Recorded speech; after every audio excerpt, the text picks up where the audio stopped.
दोस्तों, क्या आपको पता है बिस्किट्स को हिंदू धर्म के लोग खाने से दूर भागते थे? पर क्यों, यह तो हम आगे जानेंगे। लेकिन पार्ले जी के आने के बाद लोगों की मानसिकता बदली और अब ये हम सभी के दिलों पर राज करता है।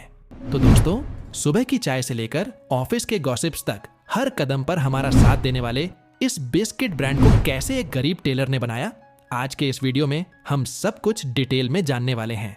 और हाँ, हम यह भी जानेंगे कि कैसे पार्ले ने अपना सीक्रेट फार्मूला सभी को बांट दिया और किस तरह इस ब्रांड ने करीब 25 सालों तक अपने बिस्किट के पैकेट का रेट 1 रुपया भी नहीं बढ़ाया। पार्ले जी शायद ही कोई ऐसा भारतीय होगा जिसने चाय में यह बिस्किट डुबोकर ना खाया हो। और हाँ, कमाल की बात तो यह है कि जितना लगाव आपको इस बिस्किट से है ना, उतना ही हमारे मम्मी पापा और दादा दादी को भी है।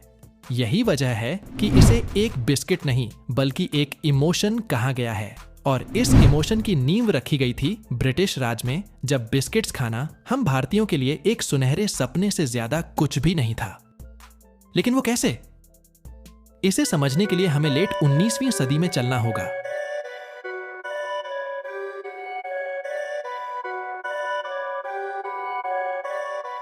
उस समय पर मार्केट में गिने चुने कुछ बड़े बड़े दुकानों में बिस्किट से भरा हुआ एक खास किस्म का चौकोर सा दिखने वाला टिन का डिब्बा मिलता था, जिस पर बड़े बड़े टेक्स्ट में लिखा होता था हंटले एंड पार्स।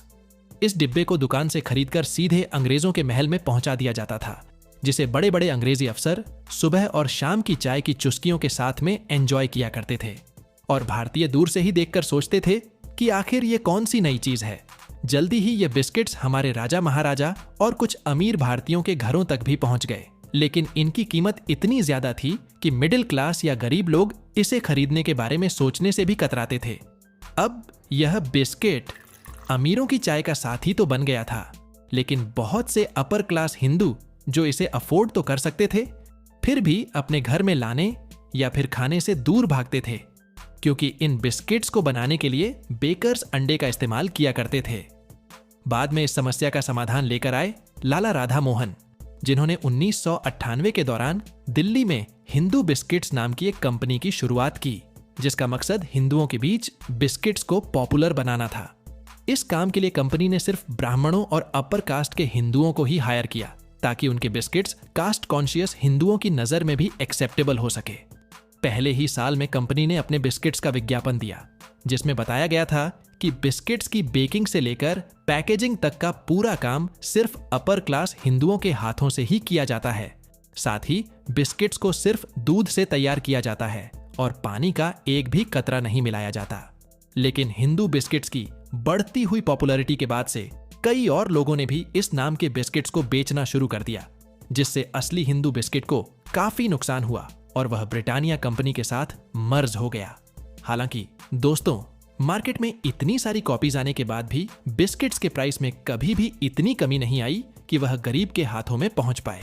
फिर आया 7 अगस्त 1905 का दिन, जब गांधी जी के नेतृत्व में स्वदेशी आंदोलन की नींव रखी गई और लोगों ने विदेशी चीजों का बहिष्कार करके अपने देश में बनी हुई चीजों को अपनाना शुरू कर दिया।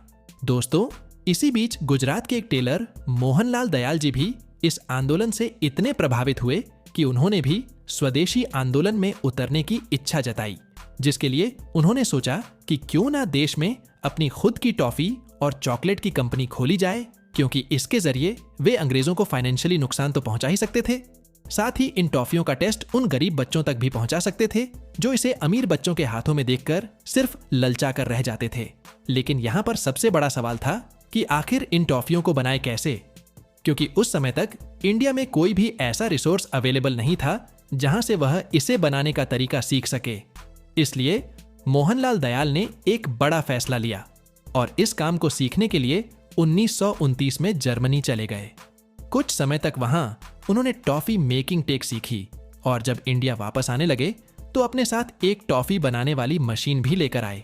मोहनलाल दयाल ने वापस आने के बाद मुंबई के विलय पार्ले इलाके में एक पुरानी बंद पड़ी फैक्ट्री को खरीदा और यहीं पर अपनी मशीनें फिट की। शुरुआत में कंपनी में सिर्फ 12 लोग काम करते थे, जो कि मोहनलाल के फैमिली मेंबर्स ही थे, और अपनी क्षमताओं के अनुसार इनमें से किसी ने मैनेजर का पद संभाल लिया, किसी ने टॉफी मेकर का, और कोई पैकेजिंग एंड सप्लाई को देखने लगा। शुरुआत में किसी ने भी इस बात पर ध्यान नहीं दिया कि कंपनी का कोई नाम भी होना चाहिए और इसीलिए काफी समय के बाद इसकी लोकेशन यानी विले पार्ले के नाम पर ही कंपनी का नाम पार्ले रखा गया। इस कंपनी का पहला प्रोडक्ट था एक ऑरेंज कैंडी, जो कि उस समय पर काफी पॉपुलर हुआ था। लेकिन दोस्तों, मार्केट में अफोर्डेबल बिस्किट्स ना होने की वजह से मोहनलाल दयाल ने इस गैप को भरने की सोची और साल 1939 में पार्ले ने पहली बार अपने बिस्किट्स को मार्केट में उतारा, जिसका नाम रखा गया था पार्ले ग्लूको। सस्ते दाम और अच्छी क्वालिटी की वजह से यह बिस्किट बहुत जल्द लोगों के बीच काफी पॉपुलर हो गया और द्वितीय विश्व युद्ध के दौरान भी इंडियन और ब्रिटिश दोनों ही आर्मी ने इस बिस्किट को खूब कंज्यूम किया था। जब 1947 में भारत आजाद हुआ तो उस समय अचानक से गेहूं की कमी हो गई, जिसके चलते पार्ले को अपने ग्लूको बिस्किट के प्रोडक्शन को रोकना पड़ गया, क्योंकि इसका मुख्य इंग्रेडिएंट गेहूं था।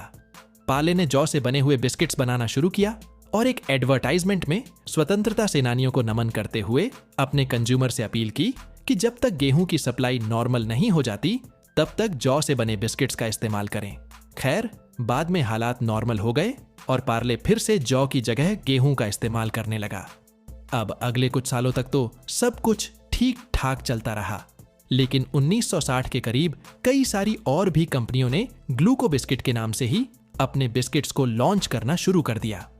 अब इससे कंज्यूमर के बीच में कंफ्यूजन बढ़ने लगी कि आखिर ओरिजिनल ग्लूको बिस्किट कौन सा है, और यही वजह थी कि इस समय पर पार्ले की सेल्स लगातार गिर रही थी। लेकिन दोस्तों, अपनी गिरती हुई सेल्स को देखते हुए कंपनी ने एक बहुत ही स्ट्रेटेजिक मूव लिया और अपनी ब्रांडिंग को इंप्रूव करने के लिए काम करने लगी। इसके लिए सबसे पहले तो इन्होंने नई पैकेजिंग बनाने का फैसला किया, जिसके बाद से पार्ले का बिस्किट एक पीले वैक्स पेपर में लपेटकर आने लगा। इसके ऊपर लाल रंग की पार्ले ब्रांडिंग के साथ साथ एक छोटी लड़की की तस्वीर भी लगी थी। इस लड़की के इलस्ट्रेशन को advertising agency Everest brand solution के मगन लाल दहिया ने तैयार किया था। इस नई ब्रांडिंग ने बच्चों और उनके पेरेंट्स को खूब अट्रैक्ट किया। साथ ही बाकी के ब्रांड्स के बीच पार्ले अपनी एक अलग छाप छोड़ने में भी कामयाब हो गया। इसके बाद से साल 1982 में कंपनी ने पार्ले ग्लूको को पार्ले जी के रूप में रीपैकेज किया, जिसमें जी का मतलब था ग्लूको। और इसी साल यानी 1982 में ही पार्ले जी का पहला टीवी कमर्शियल आया, जिसमें एक दादाजी अपने नाती पोतों के साथ गाते हुए नजर आ रहे थे, स्वाद भरे शक्ति भरे पार्ले जी से चाहत अपनी यही है जी। इसके बाद 1998 में पार्ले जी को शक्तिमान के रूप में ब्रांड एंडोर्सर मिला। और अगर आप 90 के दशक के बच्चे हैं तो यह बताने की जरूरत ही नहीं कि बच्चों के बीच शक्तिमान कितना ज्यादा पॉपुलर था। ऐसे में अपने फेवरेट सुपर हीरो शक्तिमान की वजह से बच्चों में पार्ले जी खूब पसंद किया जाने लगा। इसके बाद से जी माने जीनियस, हिंदुस्तान की ताकत, रोको मत टोको मत जैसी टैगलाइन ने पार्ले जी को हमेशा चर्चे में बनाए रखा। अब दोस्तों, आज के समय में पार्ले का एक बहुत बड़ा पोर्टफोलियो है, जिसके अंतर्गत कई तरह के बिस्किट्स, कैंडीज और नमकीन आते हैं। और काफी सारे लोगों को लगता है कि बिस्लरी, बेली फ्रूटी और एप्पल फिज भी पार्ले के ही अंडर आते हैं। लेकिन क्या सच में ऐसा है? अब इसे समझने के लिए पहले हमें मोहनलाल जी के परिवार को एक बार देखना होगा। असल में मोहनलाल जी के 5 बेटे थे, जिनमें से बड़े बेटे जयंतीलाल चौहान ने पारिवारिक बिजनेस से अलग होने का फैसला किया और उन्होंने पार्ले एग्रो की शुरुआत की। और आज बेली फ्रूटी और एप्पी फिज जैसे पॉपुलर प्रोडक्ट्स इसी कंपनी के अंडर आते हैं। 1970 के दौरान जयंतीलाल चौहान ने अपने इस बिजनेस को अपने 2 बेटों प्रकाश चौहान और रमेश चौहान में स्प्लिट कर दिया था, जिसके बाद से पार्ले एग्रो प्रकाश चौहान के हाथों में आ गई और रमेश चौहान के अंडर बिस्लरी ब्रांड आता है। इस तरह से जयंतीलाल चौहान के परिवार से अलग होने के बाद पार्ले प्रोडक्ट्स के मालिक बने मोहनलाल जी के 4 बेटे मानिकलाल, पीतांबर, नरोत्तम और कांतिलाल चौहान। अब दोस्तों, शुरुआत में तो पार्ले अपने सस्ते और अच्छे क्वालिटी की वजह से बिस्किट मार्केट को पूरी तरह से डोमिनेट कर रहा था। लेकिन हैरानी की बात यह है कि वर्तमान समय में भी पार्ले का इंडिया में 40% से ज्यादा मार्केट शेयर है, जो कि किसी भी बिस्किट ब्रांड में सबसे ज्यादा है। ऐसे में यह जानना काफी इंटरेस्टिंग है कि करीब 100 साल बाद भी मार्केट को डोमिनेट करने के लिए पार्ले ने कौन कौन से टैक्टिक्स को अपनाया। तो दोस्तों, असल में कंपनी के पास पार्ले जी के रूप में एक हीरो प्रोडक्ट तो है ही, लेकिन इसमें मिली भारी सफलता के बावजूद कभी भी यह हाथ पर हाथ रखकर नहीं बैठे। कंपनी ने बहुत पहले ही मार्केट पर रिसर्च करके लोगों की पसंद और नापसंद को समझना शुरू कर दिया था। जब इन्होंने अपने पार्ले ग्लूको बिस्किट को लॉन्च किया था तो उसी दौरान उन्हें एहसास हो गया था कि जरूरी नहीं है कि मीठी चाय के साथ हर किसी को मीठे बिस्किट पसंद आए, बल्कि काफी सारे लोग चाय के साथ नमकीन खाना पसंद करते हैं। इसीलिए 1938 में पार्ले ने मोनाको बिस्किट को भी लॉन्च कर दिया था। बच्चों और यंगस्टर्स को अट्रैक्ट करने के लिए 1956 में कंपनी ने पार्ले चीज लिंक्स को भी लॉन्च किया था, जो कि एक बहुत यूनिक प्रोडक्ट था। और इसके छोटे छोटे स्क्वायर शेप वाले नमकीन उस समय पर खूब पॉपुलर हुए थे। इसके बाद से 1963 में पार्ले अपनी टॉफी लेकर आया किस्मी, जिसे आप में से भी काफी सारे लोगों ने खाया ही होगा। 1966 में पार्ले ने पॉपिंस को लॉन्च किया, जिसकी रंग बिरंगी कैंडीज बच्चों के बीच खूब पसंद की गई। इसके अलावा पार्ले ने मेलोडी, क्रैकजैक, 20-20, मैरी, मिल्क शक्ति, मैंगो बाइट, लंदन डेयरी और हाइड एंड सीक की तरह ही कई सारे प्रोडक्ट्स को मार्केट में उतारा, जो कि काफी पसंद किए गए। और इनके मदद से पार्ले इंडिया के बिस्किट मार्केट पर अपना कब्जा जमाने में कामयाब हो गया।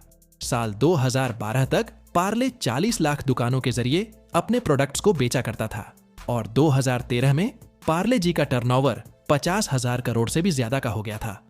और दोस्तों, कोरोना के समय पर जो लॉकडाउन हुआ था उसमें भी पार्ले जी को बहुत ज्यादा फायदा मिला और कंपनी का टर्नओवर बढ़कर 8,800 करोड़ को भी क्रॉस कर गया। आज पार्ले जी वर्ल्ड का सबसे ज्यादा बिकने वाला बिस्किट ब्रांड है, जो हर महीने 1 अरब बिस्किट्स के पैकेट्स बनाता है और हर 1 सेकंड में औसतन 45,551 पार्ले जी के पैकेट्स कंज्यूम कर लिए जाते हैं। तो दोस्तों, एक समय पर पार्ले के बिस्किट्स की डिमांड इतनी ज्यादा बढ़ गई थी कि कंपनी उतने बिस्किट्स बना ही नहीं पा रही थी। ऐसे में पार्ले ने एक बहुत ही स्मार्ट डिसीजन लेते हुए लोकल बेकरीज के साथ में हाथ मिला लिया।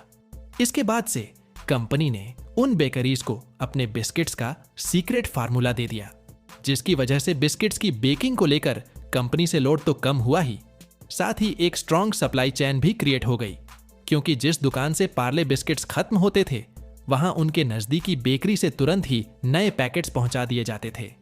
अब यह स्ट्रेटेजी कुछ समय तक तो बहुत अच्छी काम करती रही, लेकिन बाद में जब बड़े ऑर्डर्स आने लगे तो फिर कंपनी का ध्यान प्रोडक्शन बढ़ाने पर ज्यादा रहने लगा।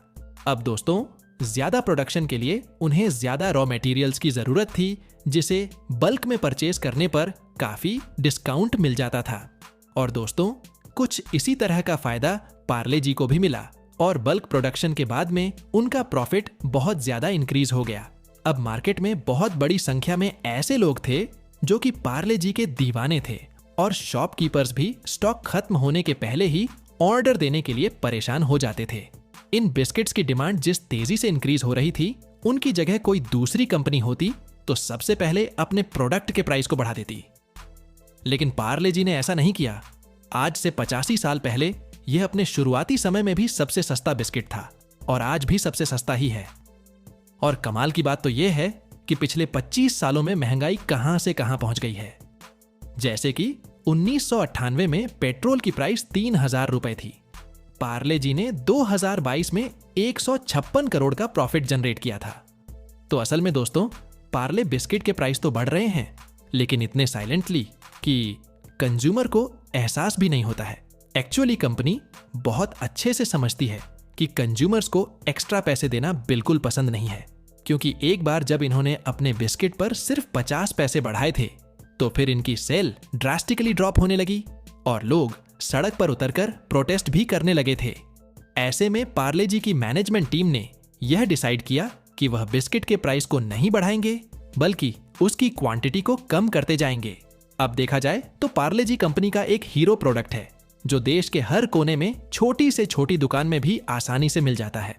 पार्ले जी के इस स्ट्रॉन्ग डिस्ट्रीब्यूशन की वजह से जब भी कंपनी किसी नए प्रोडक्ट को लॉन्च करती है तो फिर उसे भी मार्केट में काफी तेजी से पहुंचा देती है। इस तरह से बिना ज्यादा मेहनत के उसके नए प्रोडक्ट्स को भी एक्सपोजर मिल जाता है और उनके जरिए कंपनी की खूब कमाई होती है। लेकिन दोस्तों, क्या पार्ले जी का बोलबाला सिर्फ इंडिया में ही है?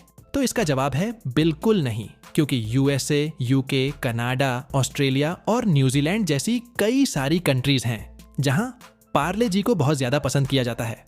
और तो और कई सारे देशों में तो इसकी मैन्युफैक्चरिंग यूनिट्स भी अवेलेबल हैं। साथ ही हम भारतीयों की तरह ही चीनी भी इस बिस्किट के दीवाने हैं। इसीलिए पार्ले जी चाइना में भी सबसे ज्यादा बेचे जाने वाला बिस्किट बन गया है। तो दोस्तों, पार्ले जी के साथ आपकी किस तरह की यादें जुड़ी हैं, हमें कमेंट करके जरूर बताइएगा।